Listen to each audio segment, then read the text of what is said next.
Hello అండి, next collection చూద్దాం. Next collection మీ అందరికీ నచ్చేటువంటి కలెక్షన్ అనమాట. సో లాస్ట్ టైం ఈ సేమ్ కలర్లో వేరే డిజైన్ వచ్చింది కదా, ప్యూర్ విస్కాస్ జార్జెట్ అనేసి. సో ఇదైతే మనకి మార్చ్ మెల్లో ఉంటుంది కదండి. సో అది మనకి శారీ నలిపినా నలగదనమాట. ఈ ఫ్యాబ్రిక్ అంతా బాగుంటుంది.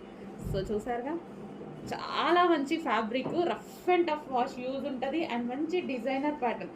చాలా మంది లైక్ చేశారండి. అందులో ఇంకో డిజైన్ వచ్చేసింది. నాకు ఈ డిజైన్ కూడా చాలా బాగా నచ్చింది. సో చెక్ చేసి కొంచెం ఫాస్ట్ కూడా చేయండి. శారీ కూడా ఒకసారి చూద్దాము. సో మనకి ఇది ఓవరాల్ శారీ లుక్ అనమాట. సో కింద సాటిన్ బోర్డర్ కూడా వచ్చింది. సో ఇవేంటంటే బాడీ హగ్గీ అండి. సో ఇవి మనకి స్మూత్గా ఉంటాయి కాబట్టి బాడీ హగ్గి అండ్ నైస్గా కనిపిస్తారు, సన్నగా కనిపిస్తారు. సో అలాంటి వాళ్ళు మాత్రం మంచి ప్రిఫర్ చేయొచ్చు ఇది. సో ఇది వచ్చేసి బ్లౌజ్. So simple